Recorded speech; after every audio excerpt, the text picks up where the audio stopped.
Deck check! Welcome to Deck Check, the first and only unscripted, unsupervised, unhinged 10-minute testing ripoff. And today, we sample a mild, just a teensy, mild prescription of the magenta pill. What you're looking at is the Dinomorphia list that won the Lexington Remote Duel Regional, which I famously crapped out of at 5-2-1. No, Tracked Search Lurry, Pitch Lurry, Lurry Effect Summon Lurry did not come out on top of that regional. No. Only 5 monster cards in the main deck were capable of taking down Discord.com. I wouldn't say that Dinomorphia as a deck has fundamentally changed since the release of Soul of the Supreme King, and the only change that did is that now there's three or four extra deck slots that you need to make room for instead of only like 2. So if you're maybe thinking about getting back into the game from perhaps a hiatus from before even Pope format, don't worry, there's still a deck from that time period kicking ass and taking names. Also, we're on Grandhorn in the main deck. I think Grandhorn is a very silly card. I like Grandhorn. How did the city of Lexington host a remote duel regional? I'm actually not 100% sure where they like get the names from in the like, I don't know where YG.org got the name Lexington Remote Duel Regional from. Oh, we are going first. I thought we weren't. Normally when we lose the die roll, we lose the game. But now we're winning, apparently.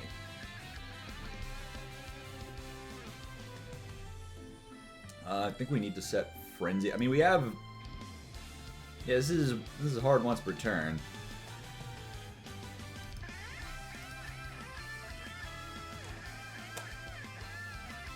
Are they named like hurricanes and this was just the L regional? Yeah, this was the L regional. Dinomorphia won it.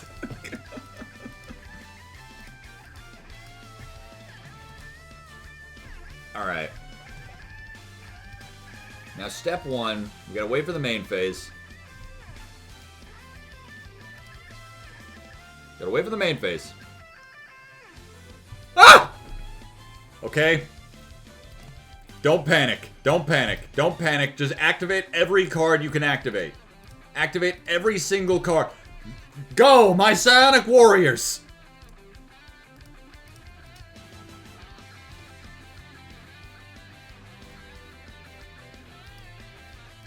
Summon Zark.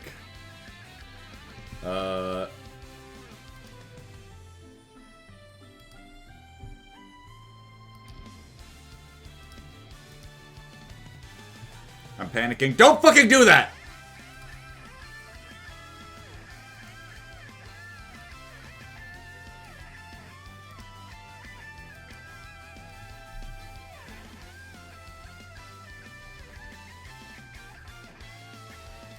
Now,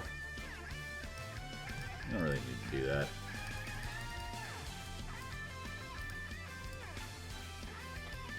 Yeah, we just kind of hold it. Alright. Ah! We summoned all our guys in attack position, and now we're gonna lose.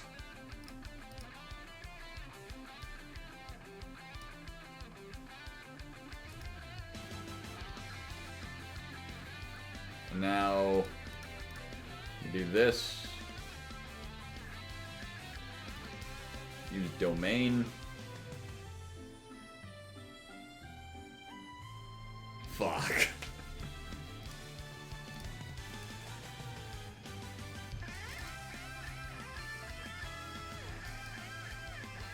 Use this so we don't get, like, burned to death.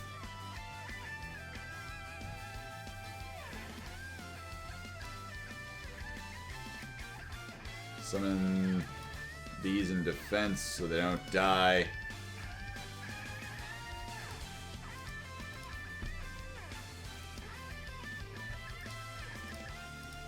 I don't even know what these do. We're just activating them all.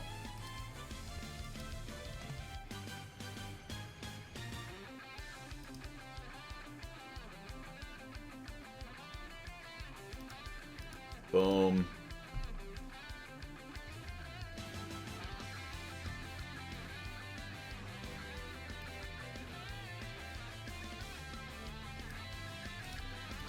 What's Arcra in the deck list for?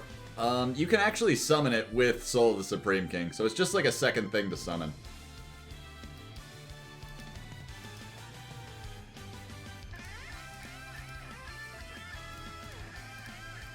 You can tag into it with the what is it called? You can tag into it with the Zark on turn 3 if you want, but that doesn't actually do anything because it's not like you're playing a target for it, so...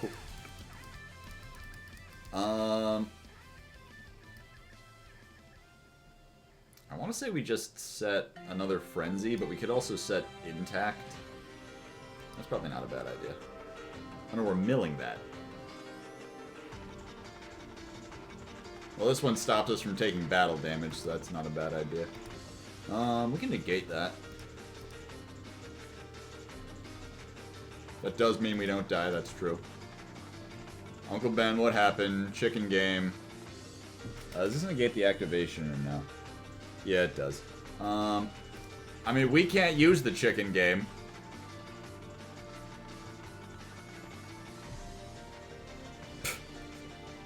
Sure.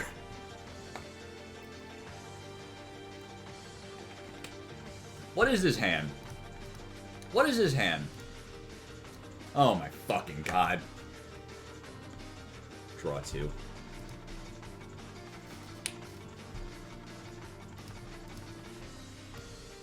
Duster, Lightning Storm. Ah! It's fine. We literally can't die.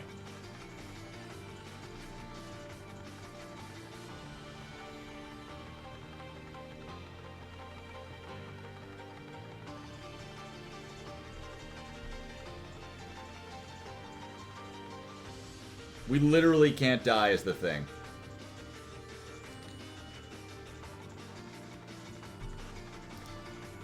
Activate Dinomorphia, dipshit. Banish you.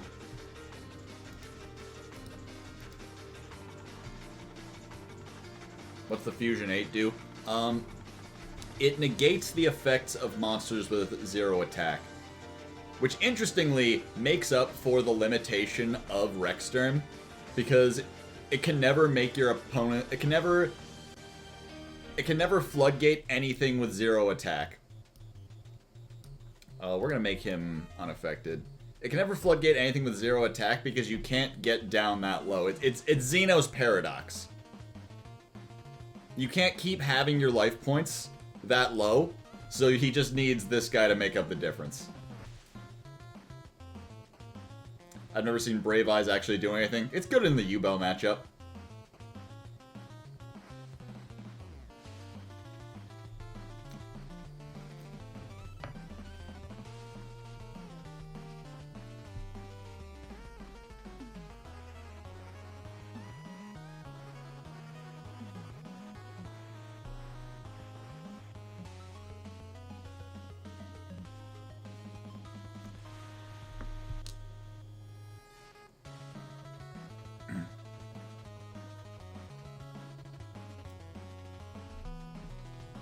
Now the good part about this is they think we're dead, but we're not dead, because we can't die. We literally can't.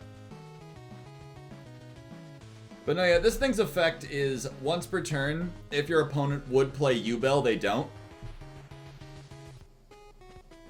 And that's a soft once per turn, so it's every time your opponent tries to play Yu-Bell.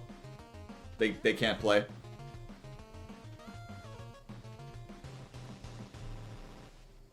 And they think they win here.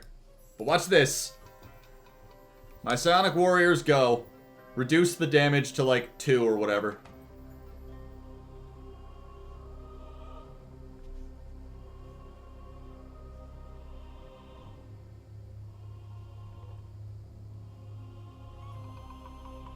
Okay, that's...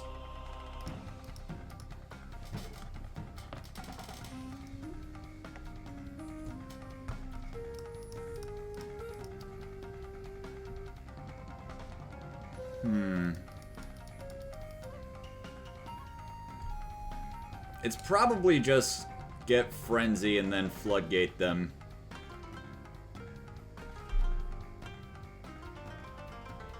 Yeah, because that's the only way to really get anything proactive back into rotation.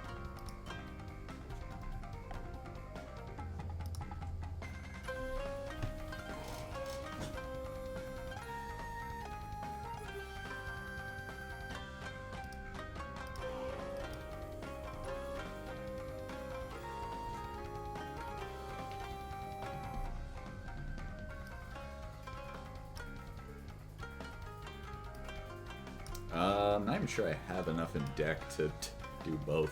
No, yeah, if I had done that, I would have lost.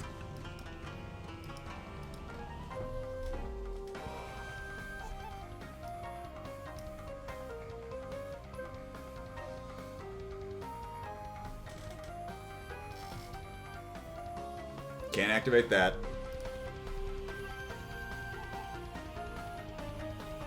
End of the main phase? I don't care. Do whatever you want.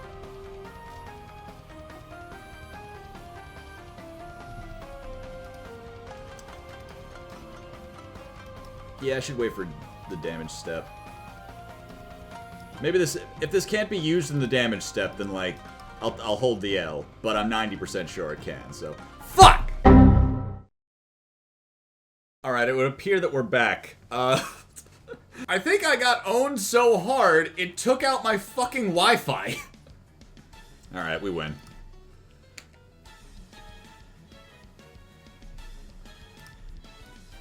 Alright, duality. Get me something good. Get me something good. That's good. Okay. A lot of good options here.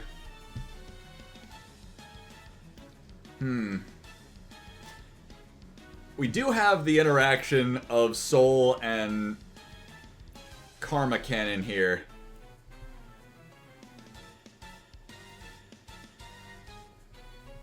I think we're taking the Judgment just because it protects from so much.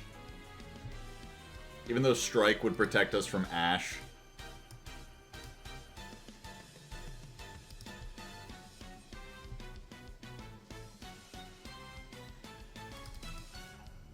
We're getting Frenzy. Set 5 pass, baby. We're so fucking back.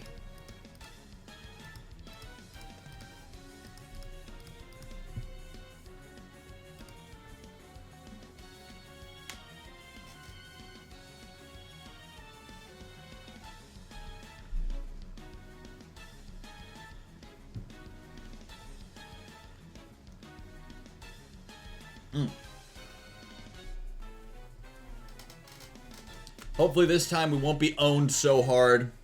Hopefully this time our opponent will let us stay on our Wi-Fi.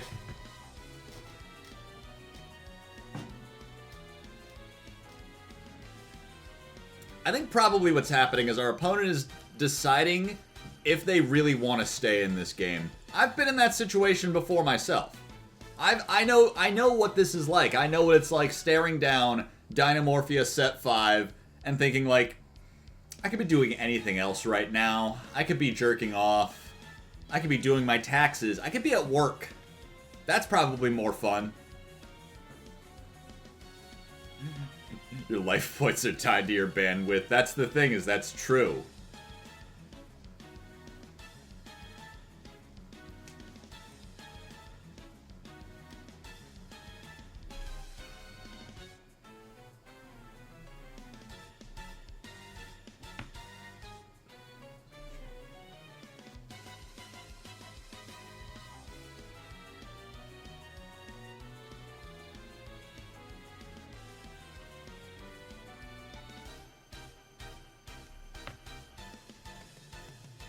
They're sitting there, they're thinking like, you know, this is a pretty long timer. Maybe I can just like go outside, walk the dog, go down to the post office, maybe visit my neighbors, all while I'm waiting for this timer to click down, waste this random guy's time. He decided to queue up with Dinomorphia on EDO Pro. He's wasting my time, I'm gonna waste his right back. Who cares? There's no rules. It's moments like this that remind you that, like, we're all connected in some way. Like, we all have so much power over each other in a certain way, you know? I was thinking about this in December. I want to say it was, like, the 24th, probably. Maybe even the 25th.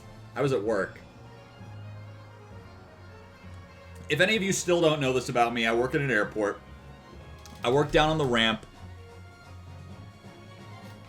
I work down on the ramp loading bags for United Airlines. And in December, a pilot came down to do his walk around of the plane, and he had a tray of Christmas cookies.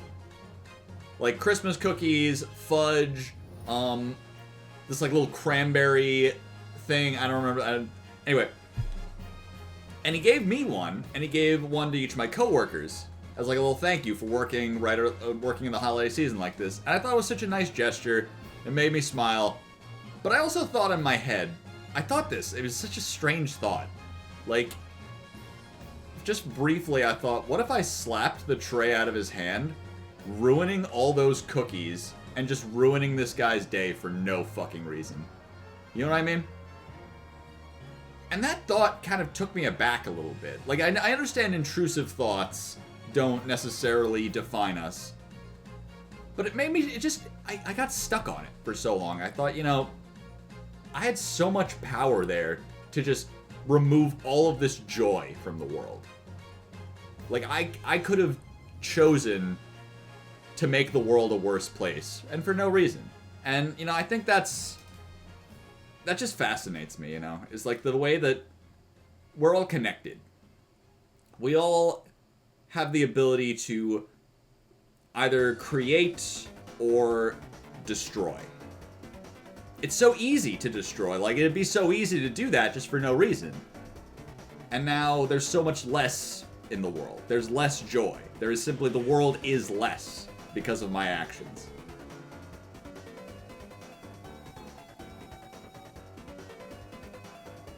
It always gets me that destroying is so much easier than creating, and you know that guy, or maybe him and his wife, were up they spent so much time baking those cookies.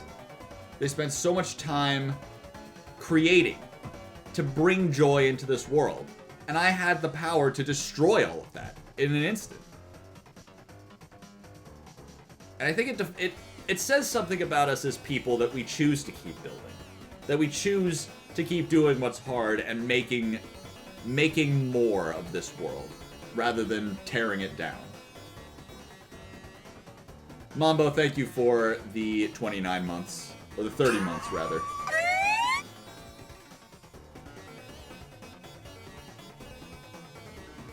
So, you know,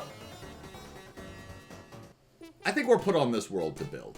That's just my opinion. As I think, like, we weren't put here to make each other's lives worse. I think we're here to help each other. Which is why this guy shouldn't be queuing up against me on EDO Pro and wasting my fucking time just waiting out the timer. You little bitch. You stupid piece of shit. You dumb fucking bastard.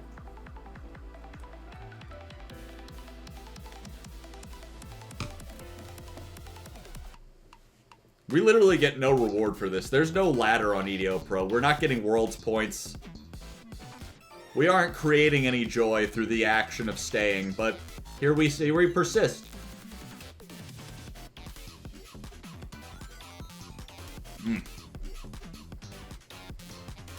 Now whenever I think about any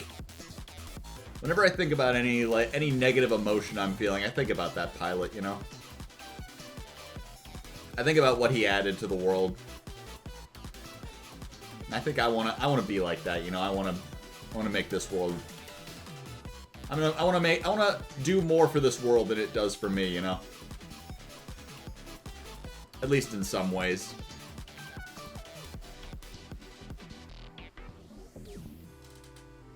If you've ever seen Full Metal Alchemist, that's like, I didn't understand the conclusion they come to at the end of that story until so much later on, is like, the world doesn't have to run on equivalent exchange when you can put more back into this world than it gives to you, you know?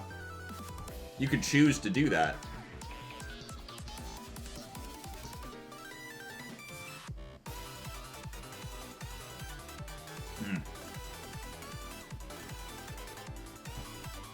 Now, if only our opponent would put more into this game than we put into it.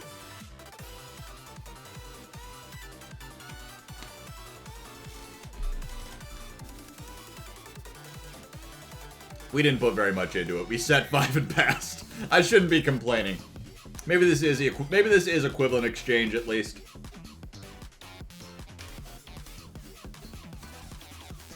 Or maybe they forgot they were playing this game. Maybe they tabbed out while we were doing our turn 1 and thought we'd still be playing by now. Because they assumed we'd be on a combo deck. They said, oh yeah, every deck does a 30-minute combo these days. I'm gonna go play Balatro on another tab while I wait for them. And then we did a 2-minute turn. You're never getting that Balatro stream, by the way. Never gonna happen. I still don't know what Balatro is. I don't know how it works. I'll be dead in the cold ground before I play Balatro on stream. Okay. Man, we didn't even draw Grand Horn of Heaven. What the hell? I feel like I'm no closer to understanding what makes this deck persist throughout the years. I can't exactly say we played any Yu-Gi-Oh in this deck check. I think we more just sat around, which kind of confirms what my preconceived notions of Dinomorphia. If you are looking to pick up a deck for cheap, this deck is less than $200. Yes, we do consider that cheap in Yu-Gi-Oh! No, we have no critical analysis of that. Yes, that does sound insane to any normal person. I don't know how many games it's necessarily going to win, but it certainly will force your opponent to play under terms that they are maybe not prepared for. Maybe they haven't practiced that out well enough, and maybe it'll just catch them off guard enough times to get out some free wins that way. But I do not intend to be taking any more of the magenta pill. I will be going back to my regular regimen of special summoning as many monster cards as I can. Because as you may know, Yu-Gi-Oh! Does have a mana system. Our mana are called monster cards. And unfortunately, this deck is just not playing nearly enough mana. You can't do anything in this deck because the ratio of mana is just all off. It's terrible. I don't know who greenlit this. I don't know who magenta lit this. Thank you for watching, and congratulations to the player that took down the event that fried my brain like a piece of Spam on a hot plate. I still haven't fully recovered from that, bro. Watch the Supreme Darkness video. I don't know.